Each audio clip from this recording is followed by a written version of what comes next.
Bienvenue dans ce Deep Dive. Aujourd'hui, on plonge dans la sagesse de 10 proverbes. Ils sont attribués à Cheikh Ahmadou Bamba, une figure sénégalaise marquante du soufisme. Il a fondé la confrérie Mouride et on le connaît bien pour son insistance sur le travail et la foi. Notre source, c'est une liste assez concise de ces maximes. Et notre mission, si on peut dire, c'est d'en extraire l'essence, comprendre un peu la vision du monde qui s'en dégage. On commence fort, je trouve, avec une affirmation. Bienvenue dans ce Deep Dive. Aujourd'hui, on plonge dans la sagesse de 10 proverbes. Ils sont attribués à Cheikh Ahmadou Bamba, une figure sénégalaise marquante du soufisme. Il a fondé la confrérie Mouride et on le connaît bien pour son insistance sur le travail et la foi. Notre source, c'est une liste assez concise de ces maximes. Et notre mission, si on peut dire, c'est d'en extraire l'essence, comprendre un peu la vision du monde qui s'en dégage. On commence fort, je trouve, avec une affirmation assez puissante, c'est le proverbe 5. Mets toute ta confiance en Dieu, mais n'oublie jamais de travailler comme si tout dépendait de toi. Ça pose d'emblée un cadre assez clair, non? Une sorte de double engagement. Oui, tout à fait. Et ce qui est fascinant là-dedans, c'est moins une dualité, en fait, qu'une synergie. Une synergie qui semble indispensable dans sa pensée. Il ne s'agit pas de choisir entre la foi et l'action, c'est plutôt de les vivre ensemble comme les deux faces d'une même pièce. La confiance totale en Dieu, ça ne dispense pas de la responsabilité personnelle, ni de l'effort maximal d'ailleurs. Exactement. Et cet effort, justement, il prend une dimension. Dieu aime celui qui œuvre sans se lasser pour le bien. Donc, la persévérance dans l'action juste, bien intentionnée, c'est une voie vers l'agrément divin. L'accent est mis sur la constance et puis sur la finalité positive de cet effort. D'accord. Donc ce pilier foi et travail, il est vraiment central. C'est clair. Mais alors, pour tenir cet effort, constant et sincère, il faut visiblement cultiver des qualités intérieures. Je pense notamment au proverbe 2, la patience et la foi sont les clés de la réussite. Exactement. Ces vertus, elles ne sont pas vues comme des simples états d'âme, plutôt comme des outils actifs, des prérequis pour aboutir, pour réussir. Et ça mène à une autre idée forte sur l'état intérieur, c'est le proverbe 7, la paix intérieure née de la soumission à la volonté divine. Alors attention, il faut comprendre cette soumission non pas comme une passivité, une résignation, mais plutôt comme un alignement conscient, volontaire, avec un ordre qu'on perçoit comme supérieur et source d'harmonie.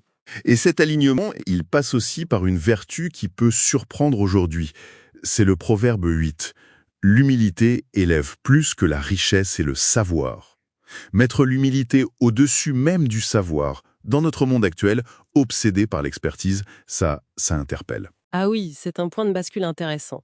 Le savoir n'est pas dénigré, attention, mais il est relativisé, mis en perspective par rapport à une qualité de l'être, l'humilité.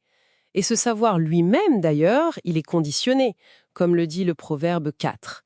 La connaissance n'a de valeur que si elle mène à l'action. Ah oui, ça c'est très pragmatique. Pas de connaissance juste pour accumuler, pour le plaisir intellectuel. Le savoir doit déboucher sur du concret. Il doit être utile, incarné.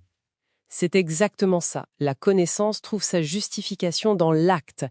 Et quel type d'action est valorisé alors? Le proverbe 6 nous donne une piste. Le vrai bonheur se trouve dans le service de Dieu et de l'humanité. On voit un cheminement qui se dessine là. La foi motive la quête de savoir. Le savoir doit pousser à agir. Et l'action la plus épanouissante, c'est celle qui sert une cause plus grande que soi. D'accord. Donc, si on essaye de résumer un peu, on a un système assez cohérent qui émerge. La foi et le travail comme moteur, soutenu par des vertus, comme la patience, l'humilité. Et cette humilité, elle prime même sur le savoir. Un savoir qui, lui, n'a de sens que s'il se traduit en action. Et idéalement, une action de service. C'est bien ça. Et il y a deux autres proverbes qui viennent comme éclairer le cœur de cette démarche, je trouve. Le proverbe 3-4, cherche Dieu avec sincérité dans tout ce que tu fais. Ça rappelle que l'intention droite doit imprégner chaque acte. Et puis le dernier, le 10, l'amour de Dieu est la richesse suprême. Ça situe la vraie valeur au-delà du matériel ou même de l'intellectuel. Alors, qu'est-ce que tout ça nous dit, au final? Qu'est-ce qu'on retient? Ces proverbes, ils esquissent une éthique de vie très intégrée, où spiritualité et action quotidienne ne font vraiment qu'un. La foi, elle n'est pas dans les nuages, Elle se prouve, elle se vit dans l'effort sincère, l'humilité, le service. Oui, si on prend un peu de hauteur, c'est une philosophie de l'engagement total, où croire, savoir et faire sont vraiment indissociables. La valeur ultime, elle réside dans la mise en pratique. Une pratique concrète, bénéfique des principes spirituels, avec la sincérité comme boussole et l'humilité comme garde-fou, on pourrait dire. La recherche de Dieu, elle se fait dans le monde par l'action juste. Et pour laisser une dernière piste de réflexion, si on revient sur cette idée forte du Proverbe 4, la connaissance n'a de valeur que si elle mène à l'action. Justement, ça soulève une question assez importante pour notre époque, je crois.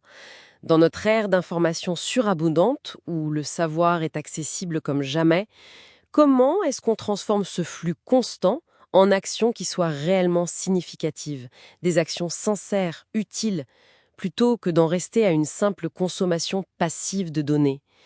Voilà une question que cette sagesse ancienne pose avec une certaine acuité à notre modernité.